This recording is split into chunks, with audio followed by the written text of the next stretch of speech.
పరిశుద్ధుడా, ప్రేమ కలిగిన తండ్రి, దయగలిగిన మా దేవ, మహోన్నతుడా, మహాగణుడా, మహాశక్తి సంపన్నుడా, మీ పవిత్ర నామానికి, మీ పరిశుద్ధ నామానికి, మా ప్రభువును, మా ప్రియ రక్షకుడు, మీ ప్రియ కుమారుడైన క్రీస్తు వారి శ్రేష్టమైన అతి పవిత్రమైన నామంలో హృదయపూర్వకంగా కృతజ్ఞతాస్తుతులు చెల్లిస్తున్నాను తండ్రి. ప్రభువా, యవ్వన దశలో తప్పక తుట్రిల్లిపోతున్న పిల్లలను చూస్తుండ్రి. వారి యొక్క జీవితాలను మీ వాక్యం ద్వారా బలపరచాలని, జాగరూకులుగా మీ పిల్లలు ఉండాలని తలంచి మీ సత్యవాక్యము ద్వారా వారిని ఆలోచింపజేయుటకు, వారి జీవితాలను సరిదిద్దుటకు పూనుకొని ఉండగా వారికి కావలసినటువంటి సందేశం వారి హృదయాలలో మంచి నేలను విత్తబడినట్లుగా మీ సహాయమును అనుగ్రహించండి తండ్రి.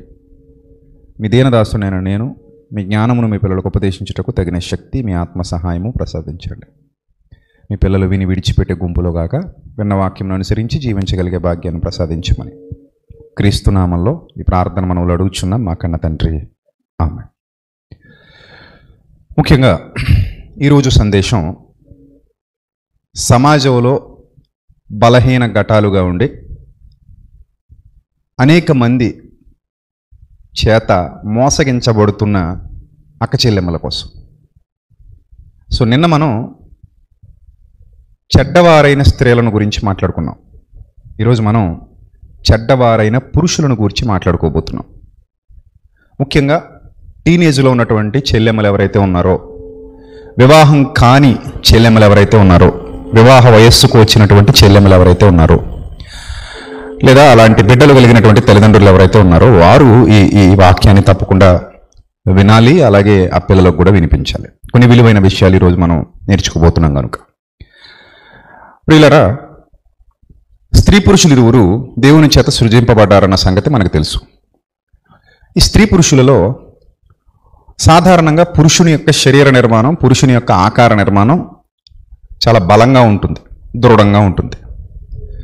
స్త్రీ యొక్క శరీర నిర్మాణం, స్త్రీ యొక్క ఆకార నిర్మాణం సున్నితంగా ఉంటుంది, సాత్వికంగా ఉంటుంది. ఈ సంగతి మనందరికీ తెలుసు. ఎక్కువ శాతం స్త్రీలు బలహీనమైన శరీరాలు కలిగి ఉంటారు. ఎక్కువ శాతం, ఎక్కడో కొద్ది మంది తప్పితే ఎక్కువ శాతం బలహీనమైన శరీరాలు కలిగి ఉంటారు. ఎందుకంటే వారి యొక్క జీవన విధానం చిన్నతనం నుంచి అలా ఉంటుంది కాబట్టి. తండ్రి తల్లి వారిని జాగ్రత్తగా పెంచి పెద్ద చేయటం. చాలామంది అమ్మాయిలు తండ్రి నీడలో ఎక్కువగా పెరుగుతారు. ఈ సంగతి మనందరికీ తెలుసు. ముఖ్యంగా మన భారతదేశంలో అయితే అమ్మాయిలు ఎక్కువగా తండ్రి నీడలో పెరుగుతారు. పాశ్చాత్య దేశాల్లో అయితే రకరకాల సంస్కృతులు, సంప్రదాయాలు ఉండడం కాబట్టి కొంతమంది స్వేచ్ఛాపూర్వకమైన వాతావరణంలో స్వేచ్ఛాపూర్వకమైన ఆలోచనలతో పెరిగితే పెరగొచ్చేమో కానీ, ముఖ్యంగా మన భారతావనిలో మాత్రం తల్లిదండ్రుల నీడలో, తల్లిదండ్రుల సమక్షంలో, తల్లిదండ్రుల పర్యవేక్షణలో ఆడబిడ్డలు, మన చెల్లెమ్మలు ఎదుగుతారు. ఆ తర్వాత తండ్రి నీడలో నుండి డైరెక్ట్గా భర్త నీడలోకి వెళ్ళిపోతారు. ఇది సాధారణంగా మన సమాజంలో జరుగుతున్నటువంటి సంగతి. తండ్రి కూడా చెప్తాడు ఆ అబ్బాయికి ఇచ్చేటప్పుడు, ఇదిగో బాబు నీ చేతుల్లో పెడుతున్నాను అంటాడు. నీ చేతుల్లో పెట్టడం అంటే, ఇన్నాళ్ళు నా చేతుల్లో ఉంది, ఈ బాధ్యతను ఇక మీదట నీకు అప్పగించేస్తున్నాను, ఇక మీదట నీ చేతుల్లో పెడుతున్నానని చెప్పేసి తండ్రి అల్లారు ముద్దుగా పెంచుకున్నటువంటి తన బిడ్డను మరొక వ్యక్తికి అప్పగిస్తాడు. సో అలా ఈ చెల్లెమ్మ ఇక్కడ తండ్రి ఒడిలో నుండి, లేదా తండ్రి యొక్క పర్యవేక్షణలో నుండి, తండ్రి యొక్క సంరక్షణలో నుండి ఆ భర్త యొక్క సంరక్షణలోనికి వెళ్ళడం అనేది మనందరికీ తెలుసు. కానీ నవేడేస్ ఎలా ఉన్నాయంటే, పూర్వపు రోజులు వేరు, ఈ రోజులు వేరు. సమాజం మారిపోతూ వచ్చింది కదా. సమాజంలో ఇది వరకటి పోకడలు లేవు. ఇది వరకు అనుకోండి, పెళ్లి చూపులు కూడా పెళ్లి కొడుకు పెళ్లి కూతురు పెళ్లి కొడుకు వెళ్లకుండా తల్లిదండ్రులు మాత్రమే వెళ్ళి పెళ్లి చూపులు చూసేసి అమ్మాయి బాగుందని డిసైడ్ అయిపోయి, కుటుంబాన్ని గురించి ఆలోచించి డిసైడ్ అయిపోయి, పెళ్లి రోజు గుడ్డ అడ్డు పెట్టి గుడ్డ తీసిన తర్వాత చూసుకునేవారట. పెద్దలు చెప్తారు మనకి. అప్పటి వరకు అమ్మాయి ఎలా ఉంటుందో అబ్బాయికి తెలీదు, అబ్బాయి ఎలా ఉంటాడో అమ్మాయికి కూడా తెలియదు. ఎందుకంటే ఆ రోజుల్లో ఫోటోలు, video calls, WhatsApp chattings, Instagram పోస్టులు, లేకపోతే ఇంటర్నెట్లో చెక్ చేసేసి ఎలా ఉంటాడో చూద్దాం అనుకోవడానికి ఏం లేవు. కాబట్టి డైరెక్ట్గా వాళ్ళకు ఆ పెళ్లి రోజే వాళ్ళు కలుసుకోవడం, ఆ పెళ్ళి ఏ రోజైతే ఫిక్స్ చేశారో ఆ రోజే వాళ్ళు ఒకరు మొక్కలు చూసుకునేవారు. కానీ ఇప్పుడు అలా కాదు కదండి. సాధారణంగా ఇప్పుడు పెళ్ళిళ్ళన్నీ ఎలా జరుగుతున్నాయంటే, ముందుగానే ఒకరినొకరు చూసుకోవడం, ముందుగానే ఫిక్స్ అయిపోవడం. అది ఆపేయండి అమ్మ, అది ఆపేయండి, డిస్టర్బెన్స్ వస్తుంది. సో అలా ముందుగానే ఒకరినొకరు చూసుకోవటం, ముందుగానే ఒకరికొకరు పరిచయాలు పెంచుకోవటం, ఒకరినొకరు ఇష్టపడి వివాహం చేసుకోవడం అనేది ప్రస్తుతం ఉన్నటువంటి కల్చర్. ఇంకా ఉండే కొలది ఇది ఇంకా మారచ్చు కదా.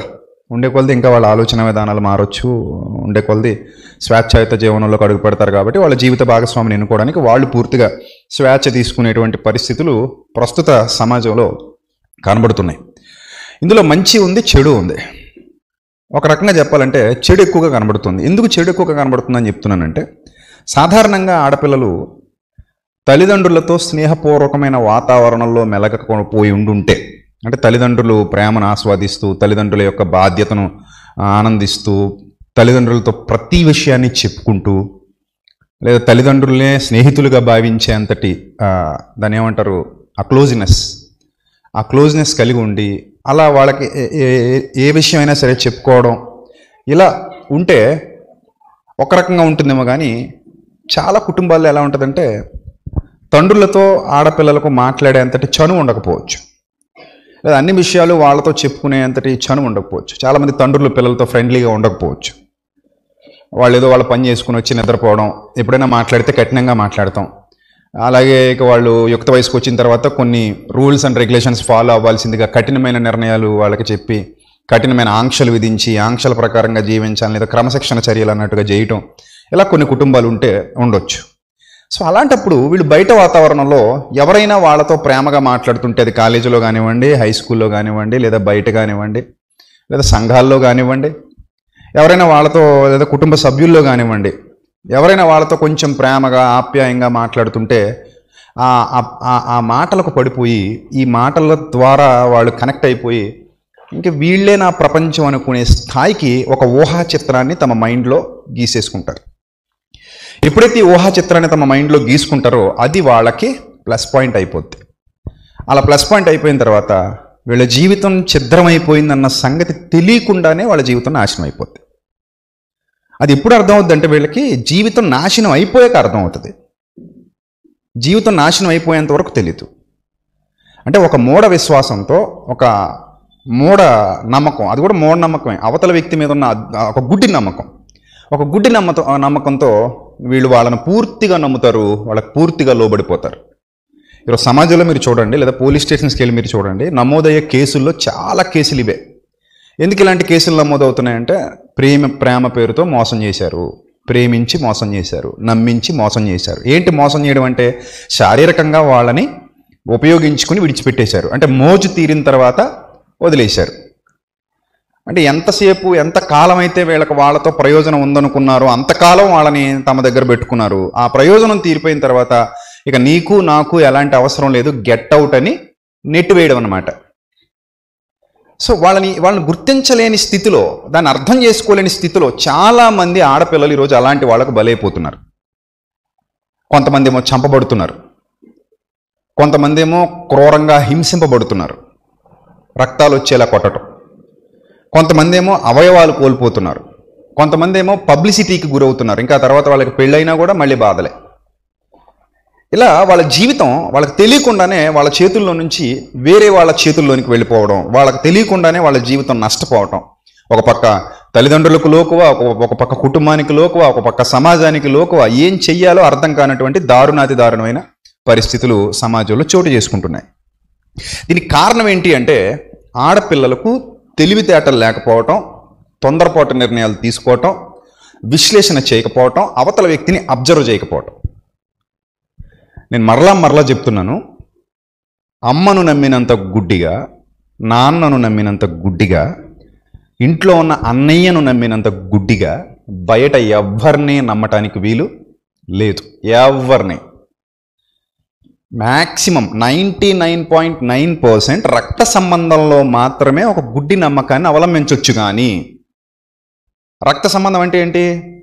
అమ్మ నాన్న నేరుగా కడుపున పుట్టడం, అది రక్త సంబంధం.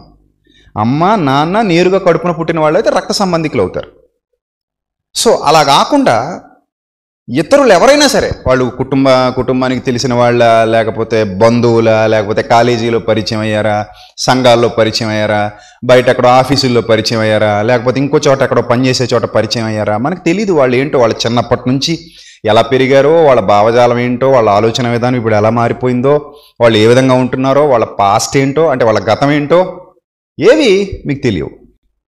సో మరి అలాంటప్పుడు మీకు నిన్న చెప్పినట్టుగానే లవ్ ఎట్ ఫస్ట్ సైట్లు పుట్టేసి, ప్రేమలు పుట్టేసి, ఏదో వీళ్ళు మిమ్మల్ని 100 ఏళ్ళు అంటే జీవితాంతం కూడా మిమ్మల్ని కాపాడేస్తారన్న భ్రమలోకి వెళ్ళిపోయి, జీవితాంతం కూడా మీకు తోడుగా ఉంటారన్న భ్రమలోకి వెళ్ళిపోయి, ఇలాగే ఎప్పుడు ప్రేమిస్తూనే ఉంటారన్న భ్రమలోకి వెళ్ళిపోతే అది చాలా పొరపాటు. మీకు ఒక విషయం చెప్తాను, జాగ్రత్తగా వినండి. కొంతమంది నీచుల యొక్క మెంటాలిటీ ఎలా ఉంటుందంటే, వ్యక్తుల్ని అంటే మనుషుల్ని కూడా వస్తువుల్లా చూస్తారు. మనుషుల్ని వస్తువుల్లా చూసే వాళ్ళతో చాలా జాగ్రత్తగా ఉండాలి. అదేంటో మీకు చెప్తాను, మీకు అర్థమయ్యేలా చెప్తాను. మనం వస్తువులను తీసుకుంటాం, వస్తువులను మనం కూడా కొనుక్కుంటాం. ఒక వస్తువును మనం ఇష్టపడి కొన్నప్పుడు దాని మీద మనకి ప్రారంభంలో చాలా ఆసక్తి ఉంటుంది, ఇంట్రెస్ట్ ఉంటుంది, దాన్ని జాగ్రత్తగా చూసుకుంటాం. ఉదాహరణకి ఒక బైక్ కొన్నారనుకుందాం, ఒక స్కూటర్ కొనుక్కున్నారనుకుందాం, లేదా ఇంకొకటి ఏదో మీకు ఇష్టమైన వస్తువు కొనుక్కున్నారనుకుందాం. దాన్ని మీరు ప్రారంభంలో ఎలా చూస్తారంటే చాలా కేర్ఫుల్గా చూస్తారు. దాన్ని తొడవడం కానివ్వండి, శుభ్రం చేయడం కానివ్వండి, జాగ్రత్త పెట్టుకోవడం కానివ్వండి. లైక్ మొబైల్ అయినా అంతే. కొత్త మొబైల్ కొత్తలో దానికి పౌచ్ చేసేసి పైన స్క్రీన్ కూడా వేసేసి చాలా జాగ్రత్తగా ఎక్కడ పడితే అక్కడ పెట్టకుండా, చిల్లరున్న జేబులో పెట్టకుండా, జాగ్రత్తగా పర్సులో పెట్టుకుని, జాగ్రత్తగా జేబులో పెట్టుకుని, ఎక్కడ పడితే అక్కడ పడేయకుండా, ఒక్క స్క్రాచ్ కూడా లేకుండా ఒక 4 రోజులు వాడతారా, ఒక 5 రోజులు వాడతారేమో, ఒక వారం వాడతారు, నెల అయిపోయిన తర్వాత మామూలుగానే విసిరేస్తుంటారు. ఒక 2-3 సార్లు కింద పడిపోయింది అనుకోండి, చిన్న చిన్న చీలికలు వచ్చినాయి అనుకోండి, ఇంకా దాని మీద పూర్తిగా కేర్లెస్నెస్ వచ్చేస్తుంది. అంటే ప్రారంభంలో కొన్నప్పుడున్న కేరింగ్ ఇప్పుడు ఆ వస్తువు మీద మీకు ఉందా? లేదు. అంటే వస్తువుని చూసే విధానం ఇది. సాధారణంగా ఇది తప్పేం కాదు, ఇది అందరిలోనూ ఉంటుంది. ఆ వస్తువు కొన్నప్పుడు దాని మీద ఉన్న ఇంట్రెస్ట్, వస్తువును వాడుతుండగా ఇంట్రెస్ట్ ఉండదు. సాధారణంగా ఇంట్రెస్ట్ ఉండదు కాబట్టి క్రమేపీ తగ్గిపోద్ది, కాబట్టి ఎక్కడ పడితే అక్కడ పడేస్తుంటారు. కానీ వ్యక్తులు అలా కాదు కదా, మనుషులు అలా కాదు. మనుషులకి వస్తువులకి చాలా వ్యత్యాసం ఉంది. వస్తువులకి ఏ ఫీలింగ్స్ ఉండవు, వస్తువులకి ఎలాంటి వ్యక్తిత్వం ఉండదు, వస్తువులకి ఎలాంటి ఎక్స్ప్రెషన్స్ ఉండవు. కానీ మనుషులకి ఒక భావజాలం ఉంటుంది, ఒక వ్యక్తిత్వం ఉంటుంది, ఒక ఆశ ఉంటుంది, ఒక ఆలోచన ఉంటుంది, ఒక నిర్ణయం ఉంటుంది. ఇవన్నీ వ్యక్తులకు ఉంటాయి. కానీ అలాంటి దుర్మార్గులు, ముఖ్యంగా అబ్బాయిల్ని నమ్మి మోసపోతున్న అమ్మాయిలు చాలా జాగ్రత్తగా గుర్తుపెట్టుకోవాలి. వస్తువులాగే ఆడపిల్లలను కూడా చూసేటువంటి నీచులు సమాజంలో చాలామంది ఉన్నారు. ఈ టైప్ క్యారెక్టర్స్తో చాలా చాలా జాగ్రత్తగా ఉండాలి.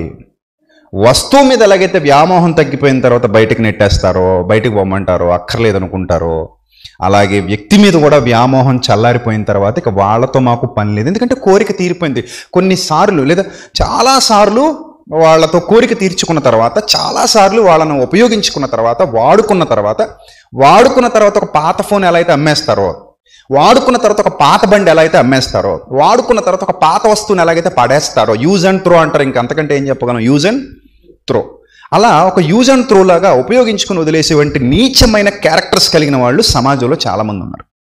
మనం మాట్లాడుకున్నాం, ఎవడు దావీదు కుమారుడు అమ్నోన్ అనే ఆ వ్యక్తి గురించి. ఈ అమ్నోను అనే వ్యక్తి ఏం చేశాడు, తామార్ అనే అమ్మాయిని చాలా దారుణంగా, వాడు కోరికతో చిక్కిపోయి శల్యమైపోయి ఆ అమ్మాయిని యూజ్ చేసుకున్న తర్వాత, వాడి కోరిక తీరిన తర్వాత అమ్మాయిని ఎలా ట్రీట్ చేశాడో తెలుసా మీకు? ఎలా ట్రీట్ చేశాడో తెలుసా? ఆ కోరిక తీరిన తర్వాత అమ్మాయిని ఎలా ట్రీట్ చేశాడో తెలుసా? ఒకసారి చదవండి ఆ విషయం. ఎలా ట్రీట్ చేశాడో, ఎంత నీచంగా ట్రీట్ చేశాడో మీకు అర్థమవుతుంది. ఏంటి వీడు ఎంత దారుణంగా మారిపోయాడు అంటే, కోరిక తీరేంత వరకు ఒకలా ఉన్నాడు, కోరిక తీరిన తర్వాత ఏంటి ఎంత దారుణంగా మారిపోయాడు అనిపిస్తుంది. చాలా నీచంగా ట్రీట్ చేస్తాడు. చూడండి 13వ అధ్యాయం, సమూయేలు 2వ గ్రంథం 13వ అధ్యాయం, సమూయేలు 2వ గ్రంథం 13వ అధ్యాయం 12వ వచనం. ఇట్టి జార కార్యం నువ్వు చెయ్యొద్దు అని ఆ అమ్మాయి చెప్పిన తర్వాత అతడు 14వ వచనం, అతడు ఆమె మాట వినక ఆమెను బలవంతం చేసి అవమానపరిచి ఆమెతో శయనించెను. అమ్నోను ఇలా చేసిన తర్వాత ఆమె ఎడల అత్యధికమైన ద్వేషము పుట్టి, అది వరకు ఆమెను ప్రేమించినంత కంటే అతడు మరి ఎక్కువగా ఆమెను ద్వేషించి లేచి పొమ్మని ఆమెతో చెప్పగా. ఆ మాటలన్నీ అండర్లైన్ చేసుకోండి. అంటే ఒక వ్యక్తి యొక్క క్యారెక్టర్ ఇది. ఎలాంటి వ్యక్తి యొక్క క్యారెక్టర్ ఇది? వస్తువుల్లాగే మనుషుల్ని కూడా చూసేటువంటి నీచత్వం కలిగినటువంటి ఒక అబ్బాయి యొక్క క్యారెక్టర్.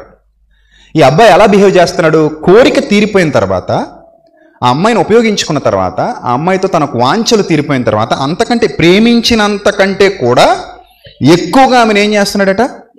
ద్వేషిస్తున్నాడట. అంటే ప్రేమ ప్లేసులోకి ఏమొచ్చేసింది? ఇప్పుడు ద్వేషం వచ్చేసింది. దీన్ని బట్టి మీకు ఏమర్థమైందంటే, వాడు కేవలం వాంఛ మాత్రమే కలిగిన వాడు. వాడికి కావాల్సింది వాంఛ మాత్రమే, కోరిక మాత్రమే, అది తప్ప మీ మీద ఇంకెలాంటి ఫీలింగ్స్ లేవు. అర్థమైందా? Use and throw. ఇలాంటి నీచులు ఈరోజు సమాజంలో చాలామంది ఉన్నారు. వాళ్ళకి ఏంటంటే ఒకటే వాళ్ళ కోరిక తీరాలి అంతే. వాళ్ళకు ఒక ఆబ్జెక్ట్, ఒక సెక్సువల్ ఆబ్జెక్ట్ అండి అమ్మాయి అంటే ఇంక వాళ్ళ దృష్టిలో అంతే. ఆ కోరిక తీరిపోయిన తర్వాత వాళ్ళని విడిచిపెట్టేసి వాళ్ళని పంపించేసి, ద్వేషించేసి, క్రూరంగా హింసించేసి, ఎంత దారుణమైన స్థితిలోకి వెళ్ళాడంటే వాడు, ఆమె నన్ను బయటకు తోసివేయటం వల్ల నీవు చేసిన కీడు అంటే మరీ ఎక్కువ కీడు చేయొద్దని చెప్పాను. ఇప్పటికే నాకు చాలా అన్యాయం చేశావు, నన్ను బయటకు నెట్టేసి ఇంకా మరింత అన్యాయం నాకు చేయొద్దు అని బతిమలాడుకుంటుంది. అప్పుడు వాడు ఏమంటున్నట్టు, ఆమె మాట వెనక తన పనివారిలో ఒకరిని పిలిచి, దీన్ని నా యొద్ద నుండి వెళ్ళగొట్టి తలుపేసేయండి అన్నాడు. ఏమన్నాడు? నా దగ్గర నుంచి బయటకు నెట్టేసి తలుపేసేయండి, ఇక నాకు ఈ అమ్మాయితో పని లేదు, ఎందుకంటే కోరిక తీరిపోయింది. ఇప్పుడు చాలామంది చెల్లెమ్మలు మోసపోయాము అని తెలుసుకున్న తర్వాత పెద్దల దగ్గరకో లేకపోతే పోలీసుల దగ్గరకో లేకపోతే ఎవరెవరి దగ్గరకో వెళ్ళి వాళ్ళని ఆశ్రయిస్తున్నారు. వాళ్ళని ఆశ్రయిస్తుంటే అప్పుడు పోలీసులు ఏం చేయగలరు, పెద్దలు ఏం చేయగలరు, ఇంకెవరేం చేయగలరు? ఎందుకంటే నువ్వు మోసపోయావు, ఆ సంగతి నీకు అర్థం కావాలి. నిన్ను మోసం చేసేసాడు. ఎందుకు మోసం చేసేసాడంటే నీ మీద ప్రేమ ఉన్నట్టుగా నటించి, ప్రేమ పేరుతో నటించి కోరిక తీర్చుకొని నిన్ను బయటికి నెట్టేశాడు. అంటే ఈ టైపు క్యారెక్టర్ మీకు ఎలా గుర్తుపట్టాలి మరండి? ఈ టైప్ ఎలా తెలుస్తుందండి మాకు?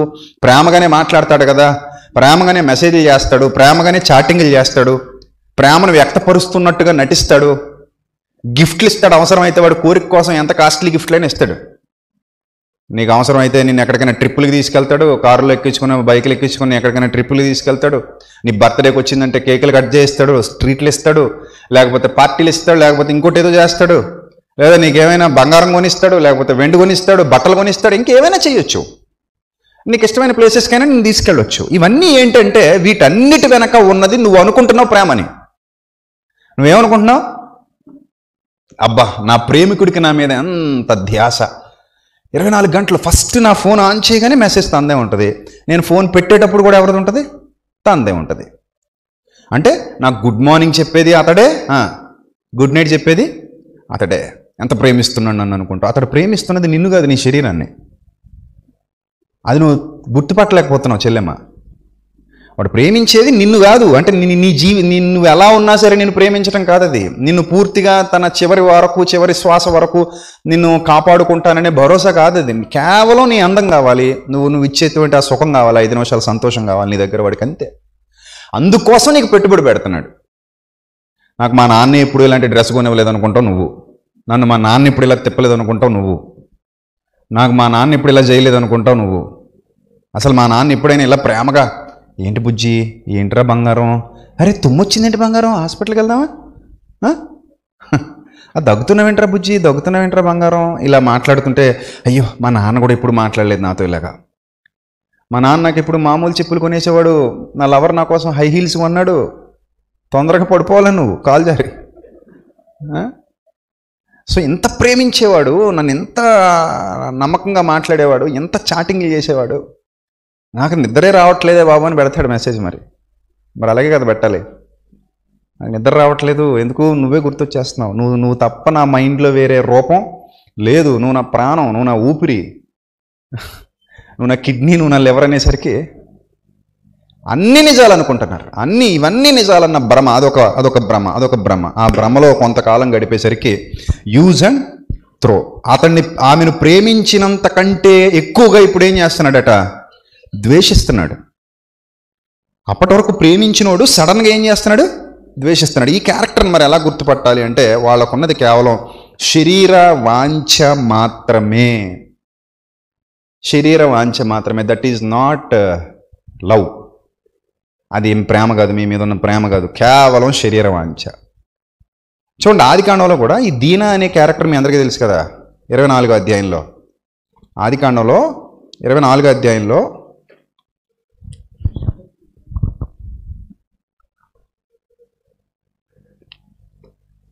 34వ అధ్యాయం, ఆదికాండం 34వ అధ్యాయంలో మొదటి వచనంలో దీనా ఆ దేశపు కుమార్తెను చూడవెళ్ళిందట. హివీడైన హామోరు కుమారుడు షెకెము ఆమెను చూశాడు అంతే.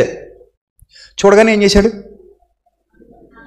చూడగానే, ఇంకా వేరే ఏం లేదు, చూడగానే చూసి ఆమెను పట్టుకుని ఆమెతో శయనించి ఆమెను అవమానపరిచేశాడు. చూడండి, అంటే కేవలం ఈ క్యారెక్టర్స్ ఎలా ఉంటాయి అంటే కోరిక తీరగానే, వాంఛ తీరగానే అవమానపరచటమే, వాళ్ళకి వేరే పని లేదు. వాళ్ళు మీతో కాంటాక్ట్ పెట్టుకున్నదే కేవలం మిమ్మల్ని యూజ్ చేసుకుని వదిలేయడానికి.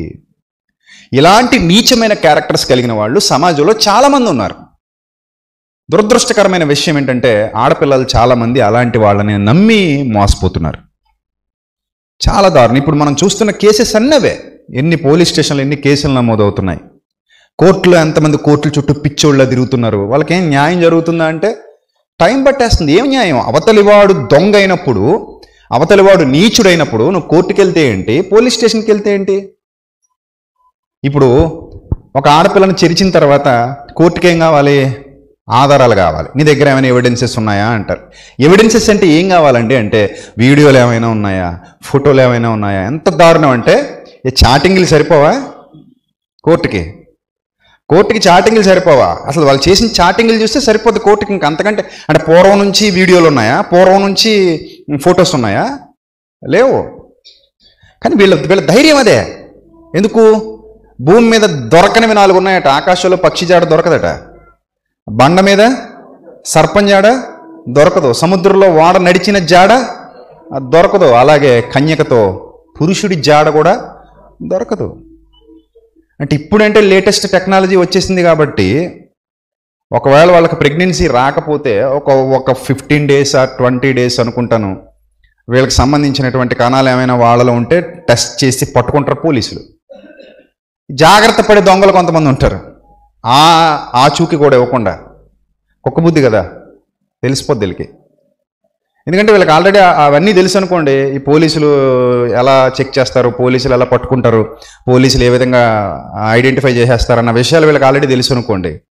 కొంతమంది ఇలాంటి నీచమైన పనులు చేసిన వాళ్ళు పోలీసులు కూడా ఉన్నారు కదా, అప్పుడప్పుడు మనం చూస్తుంటాం, మీడియాలో వస్తుంటాయి. సో వీళ్ళకి తెలుసు కాబట్టి ఏం చేస్తారు? చాలా జాగ్రత్తగా మోసం చేసేటప్పుడు కూడా చాలా తెలివిగా, చాలా జాగ్రత్తగా మోసం చేసి చేతులు కడుక్కుని వెళ్ళిపోతారు. ఆ తర్వాత మీరు కేసు పెట్టినా కూడా వాళ్ళకి ఏం కావాలి? ప్రూఫ్ కావాలి. ఎక్కడ నుంచి తీసుకొస్తారు ప్రూఫ్? కన్యకతో పురుషుని జాడ కనుక్కోవడం కష్టం, సముద్రంలో వాడ నడిచిన జాడ కనుక్కోవటం కష్టం, ఆకాశంలో పక్షి జాడ కనుక్కోవటం కష్టం, బండ మీద పాము నడిచిన జాడ కనుక్కోవటం కష్టం. సో బైబిల్ ఎప్పుడూ చెప్పింది ఈ విషయాన్ని. ఇది అర్థం చేసుకున్నటువంటి ఆడపిల్లలు చాలా జాగ్రత్తగా ఉండాలి. ఇప్పుడు ఆ తర్వాత మరి దేనాని వాడు వివాహం చేసుకోవడానికి ఇష్టపడ్డాడు కదా అంటే ఎందుకు ఇష్టపడ్డాడో తెలుసా? దేనాన్ని వివాహం చేసుకోవడానికి ఆ రోజుల్లో కేవలం ఆడి వాంచి ఒక్కటే తప్ప ఇంకా వేరే కారణం లేదు. ఆడి మనసట ముందేమో అవమానపరిచాడు, అమ్మాయి మీద కోరిక తీరిపోయిన తర్వాత అవమానపరిచాడు. తర్వాత ఏం చేస్తున్నాడు చూడండి, అక్కడ అతని మనస్సు యాకోబు కుమార్తెనే దేనా మీదనే ఉండెను. అంటే ఇంకా వాడికి ఆ అమ్మాయి కావాలనిపిస్తుంది కనుక నాకు పెళ్లి చేసేయండి ఇంకా అన్నాడు. అంటే ఇదంతా మనం అబ్జర్వ్ చేస్తుంటే వాళ్ళ ఆలోచన విధానం ఎలా ఉంది అంటే కేవలం వాంఛతో మాత్రమే వాళ్ళు చుట్టూ తిరుగుతున్నారు. ఇది మీకు తెలుస్తుందా తెలీదా? ముఖ్యంగా మోసపోతున్నటువంటి ఆడపిల్లలను అడుగుతున్నాను ఈరోజు, ఇది మీ క్లాస్ కాబట్టి మీకు తెలుస్తుందా తెలీదా? ఒక వ్యక్తి మీ దగ్గర నుంచి ఆ విధంగా ఏదో ఆశిస్తున్నాడన్న విషయం మీకు అర్థం అవుతుందా, అర్థం కాదా? ఎందుకు అర్థం కాదు? అర్థం అవుతుంది. అంత చిన్నపిల్లలు ఏం కాదు, అంత తెంగరోళ్ళు ఏం కాదు కదా మీరు. ఒక వ్యక్తి తన స్పర్శ ద్వారా, తన చేష్టల ద్వారా, తన మాటల ద్వారా, తన చాటింగుల ద్వారా, తన ఫోన్ కాల్స్ ద్వారా, తను పంపిస్తున్న ఫోటోల ద్వారా, లేకపోతే ఇస్తున్నటువంటి గిఫ్ట్లు అన్నీ ఇచ్చిన తర్వాత వాడు ఏం ఆశిస్తున్నాడు? మీరిద్దరూ ఒంటరిగా ఉన్నప్పుడు వాడి ఆలోచన ఏంటి? మీరిద్దరూ ఒంటరిగా ఉన్నప్పుడు వాడు ఏం చేయదలుస్తున్నాడు? మీరిద్దరు ఒంటరిగా ఉన్నప్పుడు వాడు ఏం కోరుకుంటున్నాడు? ఇవి కనిపెట్టలేరండి? కనిపెట్టగలరా చెప్పండి, ఫ్రాంక్గా చెప్పండి. కనిపెట్టగలరు కదా, ఈజీగా కనిపెట్టగలరు. అప్పుడు కొంతమంది ఆడపిల్లలు ఏమంటారంటే, వద్దు ప్రియా, ఇదంతా ఇప్పుడు కాదు, తప్పిది, అన్నీ వివాహం అయిన తర్వాతే, వివాహానికి ముందు తొందరపడటం నేరం, అది కరెక్ట్ కాదు, ఇప్పుడు వద్దు అని అన్నారు అనుకోండి. అవతల వ్యక్తి ఏం చేస్తాడు? వాడికి కావాల్సింది నీ దగ్గర ఉంది కాబట్టి, వాడు కేవలం నిన్ను ఒక యూజ్ అండ్ త్రోగా చూస్తున్నాడు కాబట్టి, కామాంధుడు, వాడు ఏం చేస్తాడంటే నా మీద నమ్మకోలేదా అంటాడు. నా మీద నమ్మకోలేదా? అది ఫస్ట్ అస్త్రం ఎరా, నా మీద నమ్మకోలేదా? నువ్వు నన్ను నమ్మట్లేదా? నేను నిన్ను నమ్ముతున్నాను కదా, నువ్వు నన్ను నమ్మట్లేదా అనేసరికి వీళ్ళు బలహీనలు కదా, అంటే నమ్ముతున్నాను అనుకో, నమ్ముతున్నాను అంటే సరేలే ఇంక అయిపోయింది కదా చాలులే, ఇంకెన్నాళ్ళు నన్ను ఇంత చీప్గా చూసావన్నమాట, నువ్వేదో నా జీవిత భాగస్వామి కదా, ఎలాగూ ఇంకొక నెలలోనో 2 నెలల్లోనో పెళ్లి చేసుకుంటున్నాం కదా, ఎలాగూ ఇంకొక 5-6 నెలల్లో పెళ్ళి అయిపోతుంది కదా, నేనేదో నీ దగ్గరకు వస్తే నువ్వు ఇలా చేసావన్నమాట అనేసరికి వీళ్ళు ఏమనేసుకుంటారంటే, హాయ్ బాబోయ్ ఇంత మంచోడు నేను ఇలా అనేసుకున్నాను అనమాట, ఇంత మంచోడు నేను మిస్ చేసుకుంటున్నాను, అబ్బో ఇంత మంచోడు నా జీవితం నుంచి వెళ్ళిపోతాడేమో అనేసి అవసరమైతే ఒక 2 రోజులు కోపగిస్తాడు, అవసరమైతే 2 రోజులు ఫోన్ స్విచ్ ఆఫ్ చేస్తాడు, అవసరమైతే 2 రోజులు నీ ఫోన్ కట్ చేస్తుంటాడు. అసలు నీ మీద కోపం ఎందుకు వచ్చిందని ఆలోచించలేనంత నీచమైన స్థితిలో ఉన్నావు అనమాట నువ్వు. నిన్నేమనాలి, ముందు నిన్నేమనాలి, అసలు నీ మీద వాడికి కోపం ఎందుకు వచ్చింది, ఎందుకు కోపం వచ్చేసింది నీ మీద? నువ్వు వాడి దుష్ట కోరిక తీర్చడానికి పెళ్ళయ్యాక చూద్దాం ఇది కరెక్ట్ కాదు అన్నందుకు వాడికి ఏమొచ్చేసింది, కోపం వచ్చేసింది. అప్పుడు నువ్వు నమ్మడం నీది తప్ప కాదా చెప్పు చెల్లెమ్మ? నమ్మడం నీది తప్ప కాదా? నీది తప్పే. అలాంటి దుస్థితిలో ఇలాంటి దారుణమైన మనస్తత్వం కలిగిన వాడు వీడికి నేను కోరిక తీర్చకపోతే వీడికి ఏమొచ్చేసింది, కోపం వచ్చేసింది, నాతో మాట్లాడటం మానేస్తున్నాడు, నన్ను దూరం పెట్టడానికి ట్రై చేస్తున్నాడు, అదొక ట్రిక్, అది ట్రిక్ ప్లే చేస్తున్నాడు. ఈ ట్రిక్ ప్లే చేసి ఏదో విధంగా లోపరుచుకోవాలనుకుంటున్నాడు. నా మీద నమ్మకం లేదా అంటున్నాడు. చూడండి, నా మీద నమ్మకం లేదా ఇప్పుడే తెచ్చి ఇచ్చేస్తానంటాడు, చూసావా? తీసుకురాడు. అప్పు అడిగాడు చూడండి, దొంగ అప్పు ఎగ్గొట్టేసేవాడు. అరే నా మీద నమ్మకం లేదా, నోట్ రాయమంటున్నావు, నా మీద నమ్మకం లేదా, నీకు తెలియదా నా గురించి, నేను 5 days అంటే 5 daysలో తీసుకొచ్చి ఇచ్చేస్తానంటాడు. అస్సలు ఇవ్వడు. నిజంగా ఇచ్చేవాడైతే నోట్ రాసే పట్టుకెళ్తాడు. ఇవ్వడు కాబట్టే 5 days కూడా నోట్ అవసరమా అంటున్నాడు. అంటే కొంచెం నువ్వు ఆలోచించాలన్నమాట తేడా అని. సో ఈ టైప్ క్యారెక్టర్ కలిగిన వాళ్ళు ఏం చేస్తారంటే, నా మీద నమ్మకం లేదా, నువ్వంటే నాకు ఎంత ఇష్టమో తెలుసు కదా, నీ కోసం ఎంత పెట్టుబడి పెట్టాను, నా లైఫే నీ కోసం, నా జీవితమే నీ కోసం, అదేంటి ఎలా చేస్తున్నావు, అలా ఏదో విధంగా ట్రాప్ చేసి, ఏదో విధంగా మభ్యపెట్టి, ఏదో విధంగా మాయ చేసి, ఏదో విధంగా మిమ్మల్ని భ్రమకు గురి చేసి, తప్పుదారి పట్టించి, కొంతమంది నీచులైతే ప్రార్థన చేసి కూడా అనట. సో ఇలాంటి దుర్మార్గపు స్వభావం కలిగిన వాళ్ళు ఉంటారు. రా బుజ్జి, రా బంగారం, మనం మోకరించి ప్రార్థన చేద్దాం. ఎందుకు ప్రార్థన? పాపం చేయడానికా? ఎందుకు ప్రార్థన? మోసం చేయడానికా? సమాజానికి తెలియదు ఇలాంటి నీచులు, ఇలాంటి కుక్కలు వాళ్ళ మీద కేవలం వాళ్ళ వాంఛ కోసమే, వాళ్ళ తలంపులు నెరవేర్చుకోవడం కోసం ఇలాంటి దుర్మార్గపు పనులు చేస్తారు. కాబట్టి ఆడపిల్లలందరూ గుర్తుపెట్టుకోండి, మీరు ఎప్పుడైనా సరే ఇలాంటి వాళ్ళ మాయలో పడితే ఇమ్మీడియట్గా మీరు జాగ్రత్త పడిపోవాల్సిందే. ఆ వాంఛలు మీ దగ్గర వ్యక్తపరుస్తూ, ఆ కోరికలు మీ దగ్గర వ్యక్తపరుస్తూ, ఆ విధంగా మిమ్మల్ని ప్రేరేపిస్తూ, ఆ విధంగా మిమ్మల్ని తప్పుదారి పట్టిస్తూ, ఆ విధంగా మిమ్మల్ని ఏదో విధంగా అట్రాక్ట్ చేసుకుని మీకు గిఫ్ట్లు ఇచ్చో, లేకపోతే మీకు ఏదైనా ఇవి కొనిచ్చో, మిమ్మల్ని ఎక్కడికైనా తీసుకెళ్ళో, మిమ్మల్ని ఎక్కడైనా ఏదైనా ప్లాన్ చేసో, మీ దగ్గర నుంచి ఏం ఆశిస్తున్నాడు, అప్పుడు మీరు అడిగిన పెళ్లి వరకు ఇలాంటివి కుదరవు అన్నా సరే మిమ్మల్ని కోపగించో, లేకపోతే మీకు ఏదో విధంగా మిమ్మల్ని మభ్యపెట్టి ట్రై చేస్తున్నాడు అంటే కనుక వాడు మిమ్మల్ని మోసం చేసి వెళ్ళిపోయే అవకాశాలు ఎక్కువ పుష్కలంగా ఉన్నాయని మీరు ఈజీగా గుర్తుపట్టవచ్చు. కానీ ఇవేవి గుర్తుపట్టకుండా ఎలా నమ్మి మోసపోతున్నారు, ఎలా నమ్మి మోసపోతున్నారు? ఏమండి, మీకు మీరుగా ప్రేమించేసి, మీకు మీరుగా చేసేసుకుని, మీకు మీరుగా అన్నీ చేసేసిన తర్వాత మీ ఇంట్లో కూడా మీరు అడగడానికి సరిపోరు ఇంట్లో వాళ్ళు. ఎందుకంటే వాళ్ళకి ఎలాంటి భరోసా లేదు. అక్కడ ఉందా భరోసా? పెద్దల ద్వారా ఏదైనా జరుగుతుంది అనుకోండి, డీలింగ్ పెద్దల ద్వారా జరుగుతుంటే పెద్దలు ఇన్వాల్వ్ అవుతారు, మాట్లాడతారు. కొన్ని సందర్భాల్లో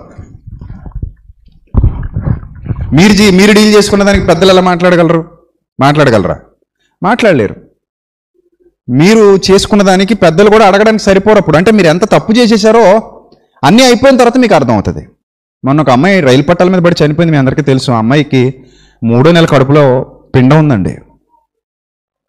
పాపం ఇంట్లో చెప్పలేక, అది తీయించుకోలేక, అవతల వాడు నమ్మించి మోసం చేస్తే ఏం చెయ్యాలో అర్థం కాక రైలు పట్టాల మీద విగత జీవిగా పడిపోయింది. అవతల వాడు ఎంత హ్యాపీ ఫీల్ అవుతాడు తెలుసా? నువ్వు చచ్చిపోయినందుకు. నువ్వు చచ్చిపోకూడదు, చచ్చిపోయినందుకు ఎంత హ్యాపీ ఫీల్ అవుతాడంటే, అమ్మయ్య ఇక్కడతో ఈ దరిద్రం వదిలిపోయింది, కొత్తదాన్ని వెతుక్కొచ్చు అనుకుంటాడు. నీచుడు కదా, యూజ్ అండ్ త్రో అనే ఆలోచన విధానం కలిగిన వాడు. సో నువ్వు చచ్చిపోతే, నువ్వు ఏదో ఆత్మహత్య ప్రయత్నం చేసినా, నువ్వు చచ్చిపోయినా వాడికి ఎంత సంతోషం అంటే వాడికి తెలియకుండానే డ్యాన్స్ చేసేస్తాడు లోపల. ఎందుకంటే వాడికి కావాల్సింది అదే. కాబట్టి ఆడపిల్లలు గుర్తుపెట్టుకోవాలి, ఇదంతా ఇలాంటి భావజాలం కలిగిన వాడు మీ దగ్గర ఇలా వ్యక్తపరుస్తున్నాడు అన్నప్పుడు తేడా అని మీరు గుర్తించగలిగితే మీ జీవితం ఆ స్థితికి వెళ్ళదు. గర్భం తెచ్చుకుని చచ్చిపోయి అదో చేతులు కాలిపోయిన తర్వాత ఆకులు పట్టుకునేంతటి దేనావస్థకు వెళ్ళదు. ఆ దీనావస్థకు వెళ్ళక మునుపే ఆడపిల్లలు జాగ్రత్త పడాలి, తెలివి కలిగి ఉండాలి. బయటికి వెళ్ళిన తర్వాత వాళ్ళు మాట్లాడుతున్న మాటలు, వాళ్ళు చూస్తున్న చూపులు, ఒక 100 సార్లు మీ వెనకాల తిరిగేస్తే బైక్ మీద ఇంకా వాడే మీ ప్రపంచం అనుకునే భ్రమకు వెళ్ళిపోవడం. సో ఇదంతా మీరు చేసుకున్నది. ఆ తర్వాత మీ నాన్నగారు ఎక్కడ మాట్లాడలేరు, మీ అమ్మగారు ఎక్కడ మాట్లాడరు, ఎందుకంటే వాళ్ళ ఇన్వాల్వ్మెంట్ లేదు. ఇదంతా నీ స్వనిర్ణయం, ఇది నీ సొంత నిర్ణయం. నువ్వు చేసింది ఏదైతే ఉందో అంతా నీ సొంత నిర్ణయమే. అది పెద్దలు కుదిరించింది కాదు, పెద్దలు డిస్కస్ చేసింది కాదు, పెద్దలు ఆలోచించింది కాదు. నీ అంతటి నువ్వుగా డిసైడ్ అయిపోయావు కాబట్టి నువ్వే ఆ బాధను భరించాల్సి వస్తుంది, నువ్వే ఆ షేమ్ఫుల్నెస్ అదంతా అనుభవించాల్సి వస్తుంది, చాలా ఇబ్బందికరమైన పరిస్థితిలోకి వెళ్లాల్సి వస్తుంది. అందుకే ముఖ్యంగా గుర్తుపెట్టుకోండి ఆడపిల్లలు, ఈ లక్షణం ఎవరిలో అయినా కనబడితే, కామ వాంఛన మీ దగ్గర వ్యక్తపరిస్తే ఎవరైనా సరే ఇమ్మీడియట్గా వాళ్ళకి మీరు ఏమైపోవాలి, దూరంగా వెళ్ళిపోవాలి. అయినా ఈ తొందరపాటు నిర్ణయాలు తగవు, నవేడేస్ అస్సలు పనికిరావు. ఈ తొందరపాటు నిర్ణయాలు తీసుకుంటే మీరు నష్టపోతారు, ఈ తొందరపాటు నిర్ణయాల్లో పడిపోతే మీరు నాశనం అయిపోతారు, మీ జీవితం నాశనం అయిపోద్ది. వాళ్ళు హ్యాపీగా ఉంటారు, వాళ్ళు ఇంకో రూట్ చూసుకుంటారు, ఇంకొక ఎవరొకరిలో మాయ చేసి, ఇంకొక అమ్మాయిని ఎవరొకరిలో మాయ చేసి లైన్లో పెట్టేసుకుంటారు.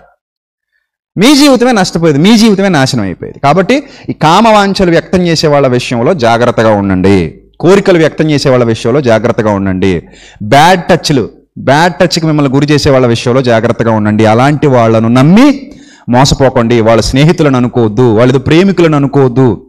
ప్రేమికుడు అనగానే మీకోసం చచ్చిపోతాడు, మీకోసం ఏదో ప్రపంచాన్ని తీసుకొచ్చి కింద పెట్టేస్తాడు, ఆకాశంలో నక్షత్రాలు తీసుకొచ్చి మీ చేతుల్లో పెట్టేస్తాడు అనుకుంటే చాలా చాలా చాలా పొరపాటు. రైట్.